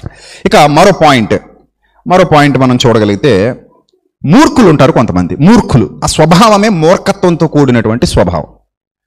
ఆ మూర్ఖత్వపు స్వభావం కలిగిన వారు, ఒకవేళ మీరు ఇప్పటికే ఆ మాయలో పడిపోయి ఉంటే, మూర్ఖుడైనా సరే ఏదో ప్రేమించేశాను కాబట్టి మార్చేసుకుందాం, పర్లేదులే మూర్ఖుడైనా పర్లేదు, బయట మూర్ఖుడు కానీ నా దగ్గర పెద్ద మూర్ఖుడు కదలే, నా దగ్గర చిన్ని మూర్ఖుడేలే అనుకున్నాం అనుకో, నా దగ్గర ఎలాంటి మూర్ఖుడు, చిన్ని మూర్ఖుడే అనుకుంటే ఆ చిన్ని మూర్ఖుడే నీ ప్రాణం తీసేస్తాడు. అసలు మూర్ఖుడు అన్న విషయం మనకు అర్థం అవుద్దా? ఏమంటే మనిషిని అనాలిసిస్ చేయడం చాలా ఈజీ. ఒక మనిషితో మాట్లాడుతూ, ఒక మనిషితో సాంగత్యం చేస్తూ, ఒక మనిషితో కొన్నాళ్ళు పరిచయం కలిగి ఉన్నాము అంటే ఆ మనిషి ఎలాంటి వాడో కొద్దిగా అయినా మనం గుర్తుపట్టలేమా? ఆవుతో ఉన్నప్పుడు ఆవు స్వభావం తెలీదా? కుక్కతో ఉన్నప్పుడు కుక్క స్వభావం తెలీదా? పాముతో ఉన్నప్పుడు పాము స్వభావం తెలీదా? అలాగే నువ్వు ఎవరితో ఉన్నా కూడా వాళ్ళ స్వభావ లక్షణాలు ఏంటి, వాళ్ళ ఆలోచనలు ఏంటి, వీళ్ళు ఏ టైపు, వీళ్ళు ప్రమాదకారులు కాదా అన్న విషయం అర్థమవుతుంది. కానీ మాయ కమ్మేసినప్పుడు దాన్ని గ్రహించలేకపోతారు చాలామంది. సో కాబట్టి మూర్ఖులు అని తెలిసిన తర్వాత మూర్ఖుడితో చాలా జాగ్రత్తగా ఉండాలి. దేవుడు అంటాడండి మూర్ఖుడి గురించి మాట్లాడుతూ, సామెతల గ్రంథం 11:20 మూర్ఖ చిత్తం కలిగిన వాడే ఆయనకి హేయుడట. సామెతలు 11:20 చూడండి. మూర్ఖ చిత్తం కలిగిన వాడు ఎవరట? ఆయనకు హేయుడు అని చెప్పాడు. అలాగే 12:16 కూడా చూడండి, వాళ్ళ గురించి ఏం చెప్తున్నాడు. సామెతల గ్రంథం 12:16, మూఢుడు కోపపడున్నది నిమిషంలోనే బయటపడిపోతాడు. అంత సహనం ఉండదు ఆడికి. నువ్వు ఎప్పుడైనా ఒక 10 నిమిషాలు ఏదైనా విషయంలో లేట్ చేసావు అనుకో, నీ మీద పడిపోతుంటాడు అనమాట, అరిచేస్తుంటాడు, ఏదైనా ఉంటే ఇసిరేస్తుంటాడు, ఏదైనా ఉంటే పగలగొట్టేస్తుంటాడు, అవసరమైతే నిన్ను కొడుతుంటాడు. సో ఇలాంటి మూర్ఖుడితో లైఫ్ లీడ్ చేయడం చాలా కష్టం. కొంతమంది కుడితే చెవుల్లోంచి రక్తాలు వచ్చేస్తాయి, తర్వాత వాళ్ళే తీసుకెళ్తారు నేను హాస్పిటల్కి, ఆ తర్వాత విషయం అనుకుందాం. సో అలా రక్తాలు వచ్చేలా కొట్టేవాడు నేను జీవితంలో బాగా చూసుకుంటాడా? జీవితాంతం బాగా చూసుకుంటాడా? చూసుకోడు. కొంతమంది కాళ్ళు చేతులు ఎరగొట్టేస్తుంటారు, కొంతమంది కొడుతుంటే తల మీద బొప్పులు కట్టేస్తుంటాయి. అసలు ఎందుకు కొట్టాలి? కొట్టడం ఏంటి అసలు? కొట్టడం అనే క్రూరమైన చర్య, అది పశు లక్షణం కదా. అది కొట్టడం అనే లక్షణం దేంది? పశువు లక్షణం. సో ఇంత క్రూరంగా మళ్ళీ ఇలాంటి పశు లక్షణాలు కలిగిన వాళ్ళు అని తెలిసినప్పుడు, నిన్ను కాకుండా నీ ఎదురుగా ఎవరినో కొడుతున్నారు అనుకో, అది చూసామనుకో, అమ్మో వీళ్ళతో ఎలా ఉండాలి, జాగ్రత్తగా ఉండాలి. ఇంత చిన్న విషయానికే అంత కోపపడిపోయి, కొంతమంది చూడండి అసలు సహనం ఉండదు. ఎంత టైం అట, ఆ మూడుడికి ఎంత టైం తీసుకుంటాడు చూడండి, నిమిషంలోనే బయటపడిపోతాడు మూడుడు. అంటే తల్లినైనా కొట్టేస్తాడు, తండ్రినైనా కొట్టేస్తాడు, వదినైనా కొట్టేస్తాడు, అన్నయ్యనైనా కొట్టేస్తాడు, అక్కనైనా కొట్టేస్తాడు, ఎవరినైనా కొడతాడు. సో ఈ మూడుడు కోపపడినది నిమిషంలోనే బయటపడుతుంది. సో అలాంటప్పుడు చాలా కేర్ఫుల్గా ఉండాలి ఆడపిల్లలు. మూర్ఖ స్వభావం కలిగిన వారు, వాళ్ళ గురించి ఇంకో మాట చెప్తాడు చూడండి. సామెతల గ్రంథం 17:12 సామెతల గ్రంథం 17:12 పిల్లలను పోగొట్టుకుని ఎలుగుబంటిని ఎదుర్కొనవచ్చును గాని మూర్ఖపు పనులు చేయుచున్న మూర్ఖుని అసలు ఎదుర్కొనరాదు అంటాడు. నువ్వు ప్రేమించావు ఏకంగా, ఏం చేయగలవు ఇంకా? నువ్వు పెళ్లి చేసుకుందాం అనుకుంటున్నావు అంటే నువ్వు ఎలుగుబంటిని పెళ్లి చేసుకున్నట్టే మరి ఇంకా, మరి అంతే కదా. ఎలుగుబంటినో పాము పిల్లనో సింహాన్నో పెళ్ళిళ్ళు చేసుకోకూడదు, అర్థమైందా? అలాంటి వాళ్ళని ప్రేమించకూడదు. అసలు ఆలోచనే లేకుండా చాలామంది యువతులు ఈరోజు, అమ్మాయిలు ఆడపిల్లలు తెలియదండి, ఎక్కడి నుంచి వెళ్తారు, కాలేజీలో జాయిన్ అవుతారు, అప్పుడే పల్లెటూరు నుంచి సిటీకి వెళ్తారు, ఆ సిటీలో ఎక్కడో కాలేజీలో జాయిన్ అవుతారు, కొత్త ప్రపంచం, కొత్త ఫ్రెండ్స్, కొత్త వాతావరణం, వీకెండ్స్ జాబులు జాయిన్ అయితే కనుక సో అక్కడ కొలీగ్స్ ఉంటారు, అలా ఏదో కొత్తగా కనబడుతుంది లైఫ్, ఈ ప్రపంచం ఏదో కొత్తగా, ఆకాశంలో అప్పుడే గూట్లోంచి ఎగిరిన పక్షుల్లో ఫీల్ అవుతుంటారు. వాళ్ళకి ఇంకేం అర్థం కాదు, వాళ్ళ లైఫ్ ఎలా ఉంటుందో వాళ్ళకి తెలియదు, తొందరగా నమ్మేస్తారు, ఆ రంగులకి హంగులకి ఆర్భాటాలకు లోనైపోతారు. ఇలా తీసుకెళ్ళి ఎంతోమందిని అమ్మేసిన వాళ్ళు ఉన్నారు. ఆ మధ్యకాలంలో ఒక అమ్మాయిని షిప్లో ఇచ్చేసారట, తీసుకెళ్ళి షిప్లో. తెలుసా మీకు? షిప్లో ఇచ్చేయడం అంటే ఏంటి? ఈ అమ్మాయిని ఇక్కడ ప్రేమించి ప్రేమ పేరుతో నటించి తీసుకెళ్ళిపోయి బోటు మీద షిప్లో ఇచ్చేస్తారు. షిప్లో అంటే అది ఎవడదో, అది ఏ ఆఫ్రికా వాడదో షిప్ అది. అది సముద్రం మీద నెలల తరబడి ఉంటుందో, 2 నెలలు ఉంటుందో 3 నెలలు ఉంటుందో తెలియదు. 2 నెలలు 3 నెలలు ఆ అమ్మాయిని ఆ గదిలో పెట్టి ఇష్టం వచ్చినట్టుగా చిత్రహింసలకు గురి చేసేవాళ్ళు, ఇష్టం వచ్చినట్టుగా అమ్మాయిని చెరిచి పాడు చేసి వదులుతారు బయటికి, లేకపోతే చంపి సముద్రంలో చేపలకు ఆహారంగా పడేస్తారు. ఇక్కడ కిడ్నాప్ కేసులు నమోదవుతాయి. ఇంకెన్ని సంవత్సరాలైనా కిడ్నాప్ కేసులాగా ఉంటుంది. పిచ్చోళ్ళలాగా మీ అమ్మ నాన్న ఏడుస్తుంటారు లోపల కూర్చొని, నా కూతురు ఎప్పుడు వస్తుందా, కనబడట్లేదని పాపం ఆ రైల్వే స్టేషన్లోను ఆ బస్ స్టాండ్లోనూ పోస్టర్లు అంటించుకుని, బాబు ఎక్కడైనా మా అమ్మాయి కనబడితే చెప్పండి బాబు అని మీ నాన్న బీపీ షుగర్ రేజ్ అయిపోయి పిచ్చోళ్ళ తిరుగుతుంటాడు రోడ్ల మీద. మేము కనబడిన వాళ్ళు బైక్ ఎక్కేస్తావు, నమ్మించి మోసం చేసేవాడు బైక్ ఎక్కేస్తావు, నమ్మించి మోసం చేసినవాడు కారు ఎక్కేస్తావు, నమ్మించి మోసం చేసేవాడు ఎక్కడికో ట్రిప్కి వెళ్దామంటే కూడా వెళ్ళిపోతావు, ఇంట్లో అబద్ధాలు చెప్పేసి అమ్మ ఫ్రెండ్ పెళ్ళికి వెళ్తున్నాను లేకపోతే ఎక్కడికి వెళ్తున్నానని. వాడు తీసుకెళ్ళి ఏం చేస్తాడో, ఏ బిచార కుప్పలకు అమ్మేస్తాడో, లేకపోతే షిప్పులకు అమ్మేస్తాడో. చాలా దారుణం, షిప్పులోకి అమ్మేస్తే వాళ్ళు కొన్ని డాలర్లు ఇచ్చి కొనేసుకుంటారట అమ్మాయిల్ని. కొనుక్కుంటే ఏమైంది, అయిపోయింది, తీసుకెళ్ళి అందులో పడేస్తారు. అసలు షిప్లో ఉంటే పసిగట్టగలరంటే పోలీసులు? చాలా దారుణమైన జీవితాలు అయిపోతాయి. ఇలా ఎంతోమంది ఆడపిల్లలు తమ భవిష్యత్తును మూర్ఖుల చేతిలో పెట్టి నాశనం చేసేసుకుంటున్నారు. నాన్న చిన్నప్పటి నుంచి కనిపించిన నాన్న మీద మనకు నమ్మకం లేదు, అమ్మ మీద మనకు నమ్మకం లేదు, వాళ్ళకి ఏం చెప్పుకోలేకపోయాం మనం. నువ్వు నిజంగా యథార్థంగా ఉంటే, ఇదిగో పలానా వాడు నన్ను ప్రపోజ్ చేశాడు, పలానా వాడు నన్ను ప్రేమిస్తున్నాడట, పెళ్లి చేసుకుంటాడట, నా దగ్గరకు వచ్చి చెప్పాడమ్మా, నా దగ్గరకు వచ్చి చెప్పాడు నాన్న, అసలు ఏంటి విషయం నాకు అర్థం కాలేదు, నేనైతే ఎలాంటి రిప్లై ఇవ్వలేదు, మా అమ్మ నాన్న అడిగి చెప్తానని చెప్పాను అనే అమ్మాయిలు ఉన్నారు ఈ రోజుల్లో. అలా చెప్తే వినే తల్లిదండ్రులు ఉన్నారా? అర్థం చేసుకునే వాళ్ళు ఉన్నారా? సో పరిస్థితులు అంత దారుణంగా ఉన్న మూర్ఖుల విషయంలో చాలా కేర్ఫుల్గా ఉండాలి. మూర్ఖులు చాలా భయంకరులు, చాలా ప్రమాదకరులు, వాళ్ళు కరిచేస్తారు వాళ్ళు.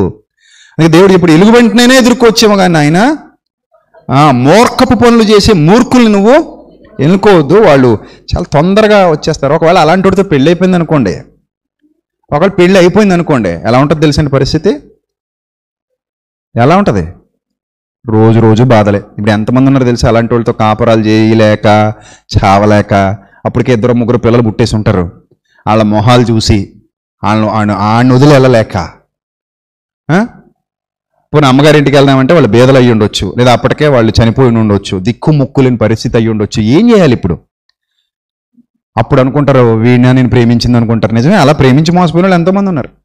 ప్రేమ ఎంత తీయగా ఉంటుందో, కాపురం అంతా చేదుగా ఉంటుంది. ప్రేమ చాలా తీగ ఉంటుంది, ఎందుకంటే యమహా బైకుల మీద తిప్పుతుంటే తీగ ఉండదా మరి? చాలా తీగ ఉంటుంది. 4 బేకరీ కేకులు పెట్టేసి తీసుకెళ్ళి తిప్పేసేసరికి హ్యాపీ ఫీల్ అయిపోతారు.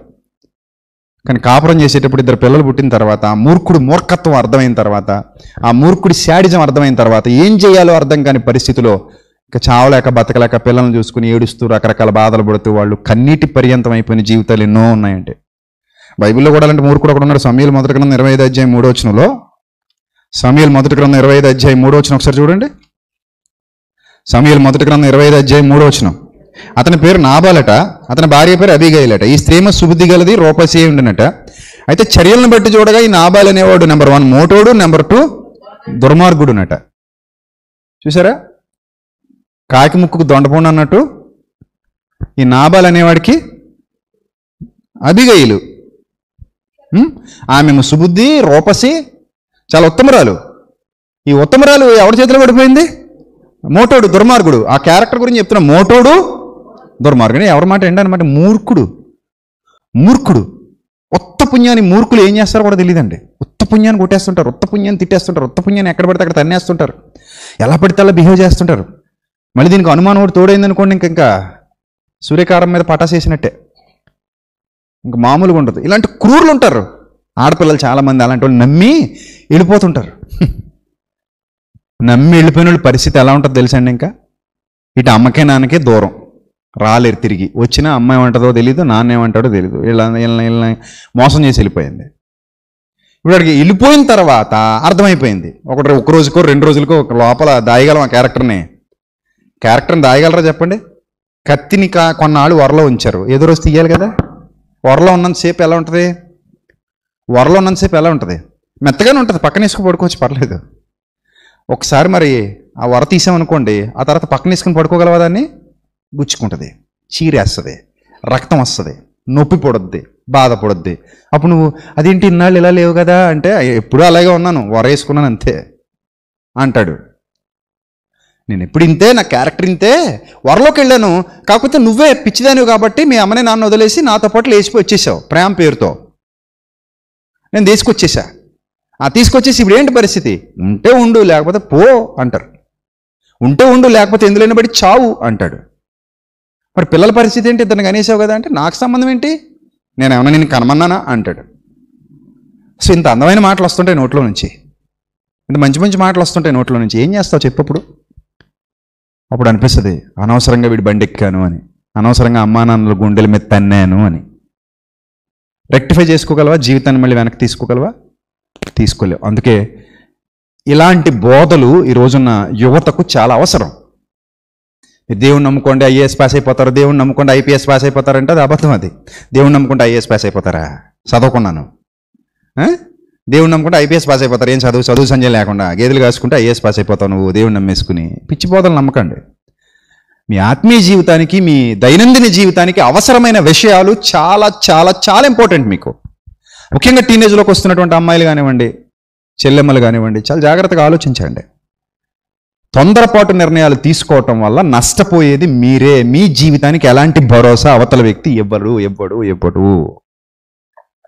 మూడోది, కపటం కలిగిన వాళ్ళు ఉంటారు, శాడిస్టులు. కపటం అది ఇంకా భయంకరమైన లక్షణం. అది ఈ మూర్ఖుడైనా బయటపడిపోతాడు, తెలిసిపోద్ది మూర్ఖుడు గురించి. ఆ మూర్ఖుడు గురించి మరో మాట రాయబడింది చూడండి, 25 సమూయేలు మొదటి గ్రంథం 25 చూడండి. ఆ మూర్ఖుడు గురించి రాయబడినటువంటి మాట, నా ఏలినవాడ దుష్టుడైన ఈ నాబాలును లక్ష్య పెట్టొద్దు. ఎవరు చెప్తున్నారు? అది బాగా అర్థం చేసుకుని చదివేసింది ఆ పుస్తకాన్ని. డైలీ ఇంట్లో ఉండి అతనితో కాపురం చేసి ఇంకెంత పాప మహాసాత్వి ఎంత ఊర్చుకుందో, ఎంత భరించిందో, ఎంత బాధ పంటి బొగుని బిగించుకుని భరించిందో ఆ బాధ. అలా భరించిన ఆమె, ఆ మహాతల్లి ఇక్కడికి వచ్చి ఏమంటుంది? దుష్టుడైన ఈ నాబాలును లక్ష్య పెట్టొద్దు, అతని పేరు అతని గుణములను సూచించుచున్నది. అతని పేరు నాబాలు, మోటుతనము అతని గుణము. చూసారా? దుష్టుడట, పేరే అలాంటిదట, పేరుకు తగ్గట్టే తీరుందట, మోటోడట, దుష్టుడట. తర్వాత పైన ఒక మాట చెప్పాడు, అతను దుర్మార్గుడట. దుష్టుడు, దుర్మార్గుడు, మోటోడు చాలు. ఈ మూడుంటే గొప్ప మొగుడే, అవార్డు ఇవ్వచ్చు. ఇంకెలాంటి ఒకటి తగిలేడంటే ఇంక మన జీవితానికి ఇంక అయిపోయినట్టే, ఇంకేముండదు. ఉద్యోగం ఉందండి, ఉద్యోగం అండి, గవర్నమెంట్ జాబ్ అండి, మామూలు జాబ్ కాదండి. ఎక్కడో హైదరాబాద్లో మంచి సాఫ్ట్వేర్ కంపెనీలో, బెంగళూరులో మంచి సాఫ్ట్వేర్ కంపెనీలో నెలకు 1,50,000 జీతం అటండి. మా పిల్ల బలెటోన్ లవ్ చేసేసిందండి అనుకోండి. అక్కడికి వెళ్ళిన తర్వాత అర్థమవుతుంది ఈ 3 లక్షణాలు ఉంటే చాలు. దుర్మార్గుడట, రెండోది ఎవరట? దుష్టుడట, మూడోది ఎవరట? మూర్ఖుడు, మోటోడు. సో లైఫ్ చాలా కొలాప్స్ అయిపోద్ది. అందుకే జాగ్రత్తగా ఉండాలి, చాలా జాగ్రత్తగా ఉండాలి ఇలాంటి వాళ్ళ విషయంలో. రైట్. ఇక మూడోది కపటం. ఈ కపటల గురించి బైబిల్ గ్రంథం ఏం చెప్తుందో ఒకసారి చూస్తే, సామెతల గ్రంథం 26వ అధ్యాయము 23వ వచనం. శాడిస్టులు ఉంటారు చాలామంది, బయటికి కనబడరు. మీరు కావాలంటే చూడండి, శాడిస్టులు చాలామంది బయటికి కనబడరు. ఇదే ఊళ్ళో నాకు తెలిసినటువంటి ఒక చరిత్ర ఉంది. ఆ చరిత్ర ఏంటంటే, ప్రేమించి పెళ్లి చేసుకున్నారు ఇద్దరు. అమ్మాయి ప్రేమించి ఇంట్లో వాళ్ళని ఎదిరించి పెళ్లి చేసేసుకున్న తర్వాత కొన్ని సంవత్సరాలకు, ఒక 3 సంవత్సరాలకో 4 సంవత్సరాలకో ఏడుస్తూ బయటపడింది. 5 సంవత్సరాలకు అనుకుంటా. ఏడుస్తూ ఇంటికి వెళ్ళిపోయి అమ్మా నాన్నల దగ్గర బోర్ని ఏడుస్తుంటే వాళ్ళ అమ్మ గదిలోకి వెళ్ళి ఆమె లోపల గాయాలు చూస్తే ఎక్కడెక్కడో ఆమెకు గాయాలు ఉన్నాయి. అసలు ప్రేమించినోడు ఇలాంటి గాయాలు చేశాడేంటి? ఇలాంటి ఇంత దారుణమైన గాయాలు ఎలా చేయగలిగాడు? ఇంత సిగరెట్లతో కాల్చడం ఏంటి? లేకపోతే ఇంకోటి ఏదో చేయడం ఏంటి? ఇంత క్రూరంగా హింసించడం ఏంటి? ప్రేమించి కదా మీరు పెళ్లి చేసుకున్నారు. ప్రేమించే పెళ్లి చేసుకున్నారు. కపటులు. ఈ ఆ కపటుల గురించి బైబిల్ ఏం చెప్తుందంటే సామెతల గ్రంథం 26వ అధ్యాయం 23వ వచనం చూడండి ఒకసారి. సామెతల గ్రంథం 26వ అధ్యాయం 23వ వచనం. చెడు హృదయమును ప్రేమగల మాటలాడు పెదవులట. ఎలా ఉన్నారట? చెడు హృదయము ప్రేమగల మాటలాడు పెదవులు. అంటే ఇంకా అది ఎంత శాడిజం చూడండి. కపటులు. లోపల హృదయం నిండా ఏముంది? చెడుతనం ఉంది. పైకి మాత్రం ఎలాంటి మాటలు మాట్లాడుతున్నారంటే ప్రేమ ప్రేమ ప్రేమ ఒలకపోసేస్తున్నారు. ప్రేమ తేనె కారినట్టు కారిపోతుంది మాటల్లో. ప్రేమ తెలిసిపోదండి మనకి. మాటల్లో తేనె మాత్రం ఉంది, క్రియల్లో ఏమీ లేదన్నప్పుడు మాకు డౌట్ రావాలి కదా, కొంచెం డౌట్ రావాలి కదా. అసలు మనం డౌటే పడమండి. మీకు ఒక విచిత్రం చెప్పమంటారా? ప్రేమలో ఏముండదట? ప్రేమలో ఏముండదు, డౌట్ ఉండదు. ఇంకా ఆ ప్రేమ అంటేనే ఏంటది? గుడ్డి నమ్మకం. ఇంకా అందులో డౌట్ ఏంటి? డౌట్ పడితే ప్రేమ ఎలా అవుతుందండి? అంతే, ఊరుదులు వెళ్ళిపోయాకనే ప్రేమ అవుద్ది, జైలుకి వెళ్ళాకనే ప్రేమ అవుద్ది, ఒంటి మీద గాయాలు వచ్చాకనే ప్రేమ అవుద్ది, రక్తం దెబ్బలు తగిలాకనే అప్పుడు అర్థం అవుతుంది. అప్పటి వరకు అర్థం అవ్వదు. ఈ కపట స్వభావం, కపటులు, శాడిస్టులు, క్రూరులు. ఈ కపట స్వభావం గురించి చెప్తున్నా చూడండి. వాడు ఆ మంటి పెంకు మీద వెండిపోతట. మీకు ఎలా కనబడింది? అది వెండిలా కనబడింది, కానీ లోపలే ఉంది. విరిచి చూస్తే మట్టి. అది లోపలంతా మట్టి, పైకి మాత్రమే కోటింగ్. అది ఆ కోటింగ్ చూసి మోసపోయావు. అంతే. అబ్బా, పల్సర్ మీద వచ్చారండి పెళ్ళికొడుకు, రాయల్ ఎన్ఫీల్డ్ మీద వచ్చారండి పెళ్ళికొడుకు, లేకపోతే మంచి కారు వేసుకొచ్చారండి పెళ్ళికొడుకు. మామూలుగా లేదండి, మమ్మల్ని కారులో తిప్పేస్తాడు. పిల్లని ఎక్కడ తిప్పేస్తాడట? కారులో తిప్పేస్తాడా? కారు కింద వేసి తొక్కేయకుండా ఉంటే చాలు, డిక్కీలు వేసుకెళ్ళిపోకుండా ఉంటే చాలు, మూట కట్టేసి. ఇంక లేదండి బాబు, కారులో తిప్పేస్తాడండి. ఇంకా కారు, మా అమ్మాయి కారు మీద పెడద్ది. కాలు ఎక్కడ పెడద్ది? కారు మీద పెడద్ది. మళ్ళీ కాలు తీసి ఇంట్లోకి వస్తుంది, కారు దిగి. అంతే, ఇంకంతా కారు మీదే జీవితం. ఆ మాటలన్నీ ఎలా ఉంటాయంటే, వాడు ప్రేమగల మాటలాడు పెదవులు కలిగి ఉండి మంటి పెంకు మీద వెండిపోత లాంటి క్యారెక్టర్స్ ఉన్న వాళ్ళు సమాజంలో చాలా మంది ఉన్నారు. Beware of that people. వాళ్ళ విషయంలో జాగ్రత్తగా ఉండాలి ఆడపిల్లలు. అలాంటి వాళ్ళు క్యారెక్టర్స్ చాలా భయంకరమైనవి. మోసగాళ్ళు వీళ్ళు. లోపల ఏం కలిగి ఉన్నారు? చెడు హృదయం. పైకి మాత్రం బాబా ఆ మాటలు చూస్తుంటే అసలు ఇతను ఇలా చేస్తాడంటారా అనిపిస్తుంది. ఈ మధ్య ఫేస్బుక్లో చూసాం 2-3 క్యారెక్టర్లు. వాళ్ళ ప్రసంగాలు చూస్తుంటే, అమ్మో, వాళ్ళ మాటలు చూస్తుంటే ఫోటోలు దాటేస్తుంటాయి. కానీ చాలా భయంకరులు, చాలా క్రూరులు. సో అలాంటి క్యారెక్టర్స్ కలిగిన వాళ్ళు ఉంటారు. లోపల చెడు హృదయము కలిగి పైకి మాత్రం మాటలతో ప్రేమే మాట్లాడుతుంటే మనం ఏమనుకుంటామంటే చాలా మంచోడేమో, చాలా గొప్పోడేమో అనుకుంటుంది ఈ అమ్మాయి. అలా అనుకుని మోసపోద్ది. అంతే, వాళ్ళ జీవితం నాశనం చేసేదాకా విడిచిపెట్టరు. అందుకే కపటుల విషయంలో చాలా కేర్ఫుల్గా ఉండాలంటుంది బైబిల్. తర్వాత అంతరంగంలో కపటం దాచుకున్నవాడు చాలా ప్రమాదకరం. వాడు దయగా మాట్లాడినప్పుడు వాడి మాట నమ్మొద్దంటుంది. వాడు దయగా మాట్లాడినప్పుడు వాడి మాటలు నమ్మకు. వాడు అంతరంగంలో ఏం దాచుకున్నాడట? కపటం దాచుకున్నాడు. కపట స్వభావం కలిగిన వాడు. ఈ కపట స్వభావం కలిగిన వాడితో చాలా చాలా ప్రమాదం.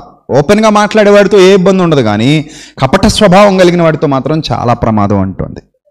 వాడు పెదవులతో మాయలు చేస్తాడట. వాడి హృదయములో 7 హేయ విషయాలు కలవు. వాడు తన ద్వేషమును కపట వేషం చేత దాచుకుంటాడు. చూసారా? సో ఇలాంటి డబల్ మైండెడ్ పీపుల్ ఉంటారు, డబల్ మైండెడ్ క్యారెక్టర్స్ ఉంటాయి. సో ఆడపిల్లలు చాలా జాగ్రత్తగా పెరిగారు. మీరు మీ అమ్మా నాన్నల ఒడిలో, మీ అమ్మా నాన్నల సాహచర్యంలో పెరిగారు. మీరు ఏం చేయాలనుకున్నా వాళ్ళకి చెప్పకుండా చేయడం న్యాయం కాదు. అయినా వివాహం అనేది జీవితంలో చాలా ఇంపార్టెంట్ విషయం కదా. మీ అంతటా మీరు నిర్ణయాలు తీసేసుకుంటారా? ఒక మాట అమ్మా నాన్నకి చెప్పలేరా? అంత కాని వాళ్ళు అయిపోయారా వాళ్ళు? సరే, మీ ఎవరో అబ్బాయి వచ్చాడు, మీకు ప్రపోజ్ చేశాడు అనుకుందాం. మీతో మీరు ఇవన్నీ అబ్జర్వ్ చేసుకోవాలి. ఇప్పటివరకు విన్నవన్నీ మీరు అబ్జర్వ్ చేసుకోవాలి. సరే, ఆ సంబంధం ఏదో గొప్పది అనుకుందాం, మిమ్మల్ని బాగా చూసుకుంటాడు అనుకుందాం. మీ అమ్మా నాన్నకు ఒక మాట చెప్పలేవా? మమ్మీ ఇది పరిస్థితి, నా కొలీగ్ ఒకడున్నాడు, లేకపోతే నాతో పాటు ఉద్యోగం చేసేవాడు ఒకడున్నాడు, లేకపోతే నాతో పాటు చదువుతున్నాడు వాడు, నేను అది కూడా ఎప్పుడు నువ్వు ఏ పీజీలోనో డిగ్రీలోనో ఉంటే నీకు యుక్త వయసు ఉంటే, ఏదో ఇంటర్లోనో లేకపోతే ఎలిమెంటరీ బడిలోనో కాదు ఇది. అప్పుడు ఇంటికి వచ్చి మీ అమ్మ దగ్గరికి వచ్చి 5వ తరగతి పుస్తకాలు పక్కన పెట్టేసి మమ్మీ ఒకటి నాకు ఇలా చెప్పాడంటే పీక మీద అడిగేసి తొక్కుతారు. అది నీ వయసు కాదు, అది నీకు అర్థం చేసుకునే వయసు లేదు, అది విధానం కూడా కాదు. సో నువ్వు ఆ స్థాయిలో నువ్వు యుక్త వయసుకు వచ్చిన తర్వాత, నువ్వు మేజర్ అయిన తర్వాత, ఒకవేళ ఎవరైనా నిన్ను మాయ చేద్దామని ట్రై చేస్తే ముందే నువ్వు అమ్మా నాన్నకి చెప్పి పెట్టుకుంటే ఎంత కాని వాళ్ళ నీకు వాళ్ళు. అలాగే ఇలాంటి లక్షణాలు నీకు బయలుపడుతున్నప్పుడు, ఇలాంటి లక్షణాలు ఒకవేళ నువ్వు ఆ మాయలో పడిపోయావే అనుకుందాం, పడ్డవే నువ్వు చేసిన పెద్ద తప్పు, సరే పడిపోయావు అనుకుందాం. ఫస్ట్ నుంచి మనం చెప్పుకున్నట్టు నీ మీద ఒక వాంఛ వాడికి క్రియేట్ అయ్యి నీ పట్ల కామంతో వ్యవహరిస్తున్నాడు, నిన్ను కామంతో చూస్తున్నాడు, నిన్ను మోహంతో చూస్తున్నాడు, అలా నిన్ను ప్రేరేపిస్తూ తన వశం చేసుకోవడం ట్రై చేస్తున్నాడు. పెళ్లి తర్వాత అన్నా కూడా నీతో మాట్లాడడం మానేసి నేను ఇబ్బంది పెట్టి ఇలాంటివి చేస్తున్నాడు అన్నప్పుడు నీకు కనీసం విజ్ఞత ఉండదా? మెలకువ రాదా? అంత నమ్ముతావా గుడ్డిగా? మూర్ఖుడు చాలా ఘోరంగా బిహేవ్ చేస్తుంటాడు, శాడిజం ఉంది, చాలా భయంకరంగా బిహేవ్ చేస్తుంటాడు, మాట మీద నిలబడ్డు, ఇలాంటి దారుణమైన మనస్తత్వం ఉంది, సోమరపోతూ ఏ పని చేయడు, రూపాయి తేడు అంటే నీకు తెలీదా? అర్థం కాదా? అప్పుడు అలాంటి వాళ్ళని కూడా ప్రేమించి ఇంట్లో డబ్బులు పట్టుకుని వెళ్ళిపోతావు నువ్వు? చిన్నప్పటి నుంచి నిన్ను కని పెంచి పెద్ద చేసిన అమ్మా నాన్నలకు ఒక మాట చెప్పి వాళ్ళకి అవకాశం ఇచ్చి వాళ్ళని అర్థం చేయించుకునేలా చేసి వాళ్ళ ద్వారా ఇంకా చేయడానికి నీకు ఛాన్సెస్ లేవా? అనాథవా నువ్వు? ఇప్పుడు అనాథవైతే నేను మోసపోయానన్నా, నేను అనాథని, నాకు ఎవరు లేరు అడగడానికి కూడా, నేను నమ్మి మోసపోయానంటే ఒక అర్థం ఉంది. నువ్వు అనాథవేం కాదు కదా. సో కాబట్టి లైఫ్లో చాలా ఇంపార్టెంట్ విషయం మీ జీవిత భాగస్వామిని ఎన్నుకోవటం. అమ్మని మనం ఎన్నుకోలేం, అది మన చేతుల్లోది కాదు. నాన్నని మనం ఎన్నుకోలేం, అది మన చేతుల్లోది కాదు. దైవ సృష్టిలో భాగం అది. మనం ఎవరి కడుపున పుడతామో మనకు తెలియదు. మనం ఎవరి కడుపున పుట్టినా, ఎంత క్రూరుడైనా, ఎంత చెడ్డవాడైనా తన పిల్లలకి ఏమి ఇవ్వాలనుకుంటాడని ప్రభు చెప్పారు. మీరు చెడ్డవారై ఉండి మీ పిల్లలకి ఏమి ఇస్తారట ప్రభు చెప్పారు. మంచి ఈవులను ఇయ్యనెరిగి ఉన్నారు అన్నారు ప్రభు. అంటే వాడు ఎంత క్రూరుడైనా, మీ నాన్న బయట ఎంత చెడ్డోడైనా, మీ మమ్మీ ఎంత చెడ్డదైనా బయట, ఇంట్లో మాత్రం నిన్ను బాగానే చూస్తారు వాళ్ళు, నీకు మంచిగా ఇవ్వాలనుకుంటారు వాళ్ళు. సో నీ లైఫ్లో అమ్మా నాన్న నువ్వు ఎంచుకోలేవు, కానీ జీవిత భాగస్వామిని ఎంచుకునే ఛాన్స్ నీ దగ్గర ఉన్నప్పుడు ఎందుకు ఇలాంటి వాళ్ళ మాయలో పడి మోసపోవాలి? ఆ తర్వాత పోలీస్ స్టేషన్కి వెళ్తే మీకు న్యాయం జరుగుతుందా? పెద్దల దగ్గరికి వెళ్తే మీకు న్యాయం జరుగుతుందా? వాడు కోరిక తీరిపోయిన తర్వాత బరి తెగించినోడికి ఇంకేముంది చెప్పండి? రాజు కన్నా బలవంతుడట మూర్ఖుడు. వాళ్ళు వెళ్తారు, మీరు కేసులు పెడితే వెళ్ళో ఒక నెల కూర్చొని వచ్చేస్తారు. ఆ తర్వాత ఏదో చెప్పుకుంటారు బయట, వాళ్ళు ఏముంది ఏదైనా చెప్పుకోవచ్చు, సోది నమ్మేవాళ్ళు ఉంటే ఏ సోదనే చెప్పొచ్చు కదా. సో ఆడపిల్లలు, చెల్లెమ్మలు, మీరు బలహీనమైన ఘట్టాలు కనుక చాలా చాలా చాలా జాగ్రత్త. జీవితంలో అత్యంత విలువైన నిర్ణయం, మీ లైఫ్ టర్నింగ్ పాయింట్ గమనించండి. మీరు ఇల్లు వదిలి ఇంకొక ఇంటికి వెళ్ళిపోయే విషయం ఇది. అంటే మీరు ఒక 20 ఏళ్ళు ఒక ఇంట్లో బ్రతికితే ఇంకొక 60 ఏళ్ళు ఇంకొక ఇంట్లో బ్రతకడానికి వెళ్తున్నారు. మీరు ఒక 20 ఏళ్ళు మీ అమ్మా నాన్నలతో బ్రతికితే ఇంకో 40 ఏళ్ళు, 50 ఏళ్ళు, 60 ఏళ్ళు వేరే వ్యక్తితో ఒక జీవితాన్ని గడపడానికి వెళ్తున్నారు మీరు. అలాంటప్పుడు ఎంత కేర్ఫుల్గా ఉండాలి, ఎంత జాగ్రత్తగా ఉండాలి, ఇలాంటి లక్షణాలు ఎంత జాగ్రత్తగా అబ్జర్వ్ చేయాలి. అవకాశం లేక మోసపోయారంటే అది వేరే విషయం. అవకాశం ఉండి మీరు ఎందుకు మోసపోతున్నారని అడుగుతున్నాను నేను. తెలిసి ఇలాంటి లక్షణాలు బయటపడ్డ తర్వాత కూడా వాళ్ళనే నమ్మి, వాళ్ళ మాయ మాటలు నమ్మి ఎందుకు మీ జీవితాన్ని వాళ్ళ ముందు పరచాలి? ఎందుకు మీ జీవితాన్ని వాళ్ళ చేతుల్లో పెట్టాలి? ఎందుకు అలాంటి క్రూరుల్ని నమ్మి మోసపోవాలి? చెప్పండి. చాలామంది నీచులు ఈరోజు సమాజంలో ఇలాంటి ప్రేమ పేరుతో మోసం చేస్తూ, మాయ చేస్తూ, కపటులు సమాజంలో తిరుగుతున్నారు. ప్రియులారా, జాగ్రత్తగా ఉండాలి. అక్క చెల్లెమ్మలు, మోసపోవద్దు. మీ చేతుల్లో ఉన్నంత వరకు ప్రతి విషయంలో కేర్ఫుల్గా ఉండండి.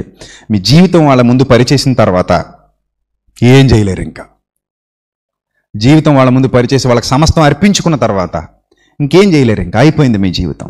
Use and throw. ఒక అరిటాకుని తినేసి పడేసినట్టు, ఒక విస్తరాకుని ఎంగిలి విస్తరాకులా తినేసి పడేసినట్టు, కుక్కలు చింపిన విస్తరాకులా మీ జీవితం మారిపోక మునుపే జాగ్రత్త పడండి. దైవజ్ఞానంతో మీ హృదయాన్ని నింపుకోండి. మీకు మొదటి రోజే చెప్పాను, అందుకే Day 1 లైవ్ తప్పకుండా చూడమని చెప్తున్నాను. Day 2 లైవ్ కూడా తప్పకుండా చూడండి. ఈరోజు Day 3 మనం మాట్లాడుకుంటున్నాం యువత గురించి.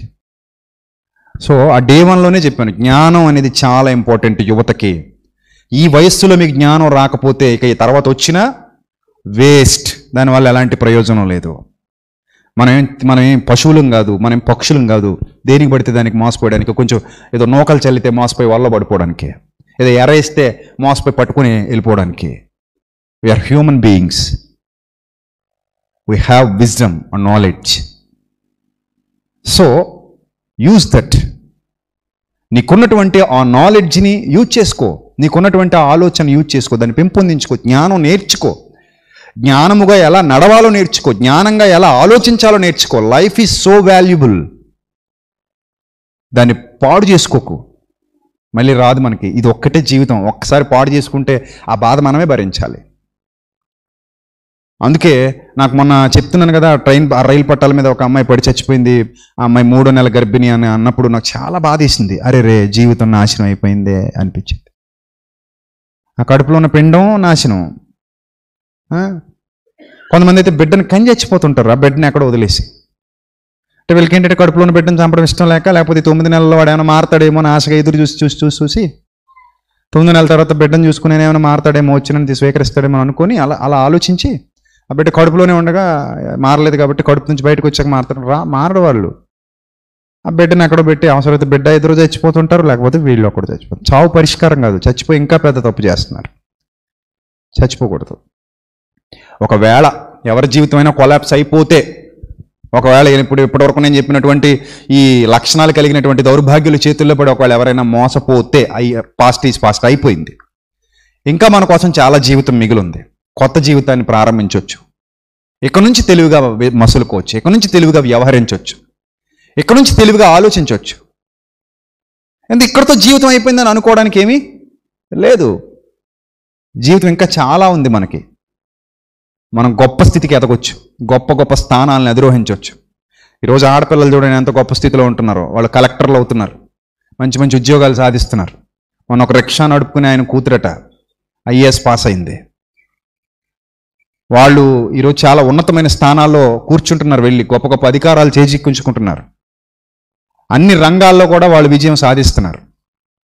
సో ఎక్కడ మిమ్మల్ని మీరు తగ్గించుకోవాల్సిన పని లేదు చెల్లెమ్మలు. ఇంకా అయిపోయింది నా జీవితం, ఏదో అయిపోయింది అనుకోవడానికి లేదు. మీ కాళ్ళ మీద మీరు నిలబడి హ్యాపీగా బతకొచ్చు. బతకడానికి మనకేమీ పెద్ద పెద్ద ఉద్యోగాలు అక్కర్లా, టైలరింగ్ చేసుకుని కూడా బతకొచ్చు. బతకడానికి మీరేం కలెక్టర్గిరియే చేయక్కర్లా, చిన్నపాటి ఉద్యోగాలు చేసుకుంటూ కూడా బతకొచ్చు. గుండెల్లో కాసింత ధైర్యం ఉంటే చాలు. సో ఒకవేళ ఎవరైనా అలా మోసపోయిన వాళ్ళు ఉంటే కనుక, ఎక్కడైనా నష్టపోయింది ఏం లేదు, ఇంకోసారి మోసపోకుండా చూసుకోండి. ఎందుకంటే ఏదో మన సమాజంలో మోసం అనేది ఇన్స్టెంట్ కాఫీలా తయారవుతుంది. ఈరోజు ఎక్కడ మోసపోతున్నారు, రేపు ఇంకో చోట మోసపోతున్నారు, మరో రోజు మరో చోట మోసపోతున్నారు. అన్ని ఛాన్సెస్ ఇస్తే అది చాలా చాలా తప్పు. ఒకసారి జరిగిన మోసం నీకేమి నేర్పించాలి తెలుసా? గుణపాఠాలు నేర్పించాలి. ఒకసారి వేసిన తప్పటడుగు నీకు గుణపాఠాలు నేర్పించాలి. ఒకసారి తీసుకున్న తప్పు నిర్ణయం నీ జీవితానికి గుణపాఠాలు నేర్పించాలి. మరలా అదే వ్యక్తులు కనబడినప్పుడు ఇదేదో ఆ టైపు పెయింటింగ్ లాగా ఉంది కదా అని కొంచెం దూరంగా జరగాలి. ఇదేదో ఆ టైపు భావజాలం అనుకున్నప్పుడు కొంచెం ఆలోచించాలి. అంతేగాని మళ్ళీ మళ్ళీ మళ్ళీ మళ్ళీ మోసపోయే విధంగా ఉండకూడదు. కాబట్టి ప్రియమైన దేవుని పిల్లలారా, ప్రియ బిడ్డలారా, ఆడబిడ్డలారా, బీ కేర్ఫుల్, జాగ్రత్త. అమ్మా నాన్న ముందు ప్రియారిటీ వాళ్ళకి ఇవ్వండి, వాళ్ళని నమ్మండి. వాళ్ళు మిమ్మల్ని మోసం చేయరు.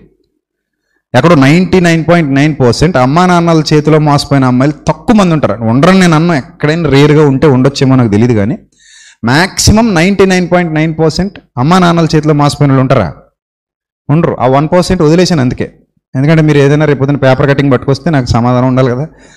అందుకని ఆ 1% ఏమో నేను చెప్పలేను, కానీ మ్యాక్సిమం 99.9% అమ్మా నాన్నలు మోసం చేయరు. అలాంటిది మీరు వాళ్ళని మోసం చేయడం వల్ల మీరే నష్టపోతారు. సో ఫ్యూచర్ పాడు చేసుకోవద్దు, జాగ్రత్త వహించండి. అలాగే మీరు చదువుకోవాల్సిన వయసులో, చదువుకునే వయసులో తప్పు నిర్ణయాలు తీసుకోకండి. బాగా చదువుకోండి. మీ కాళ్ళ మీద మీరు నిలబడే స్థితికి రండి. మీ కాళ్ళ మీద మీరు నిలబడగలిగినప్పుడు ఎవరి పాదాల క్రిందో మీరు సేవ చేయాల్సిన అవసరం ఉండదు. సో మీ అమ్మానాన్నలు మిమ్మల్ని చదివిస్తుంటే కనుక ఆ చెల్లెమ్మలు బాగా చదువుకోండి. అలా చదివించే అమ్మానాన్నలు దొరకడం మీ అదృష్టంగా భావించండి. వాళ్ళనే మోసం చేయకండి, అది తప్పది. కాబట్టి బీ కేర్ఫుల్. సమాజంలో ఇలాంటి పరిస్థితులు ఉన్నాయి కాబట్టి నేను ఇప్పటివరకు వాక్యాన్ని అనుసరించి చాలా విషయాలు మీకు చెప్పాను. కాబట్టి వీటన్నిటిని దృష్టిలో పెట్టుకుని ఒక అన్నయ్యగా నేను చెప్పినటువంటి మాటల్ని మీ హృదయంలో భద్రం చేసుకుని జాగరూకులుగా, తెలివిగా, జాగ్రత్తగా ఈ చీకటి లోకంలో పాపంలో పడిపోకుండా, మోసగాళ్ల చేతిలో బలైపోకుండా మీ జీవితాన్ని శ్రద్ధగా కాపాడుకోవాలని మీ అందరికీ ప్రేమపూర్వకంగా హితో పలుకుతూ తలలు వంచండి, ప్రార్థన చేసుకుందాం.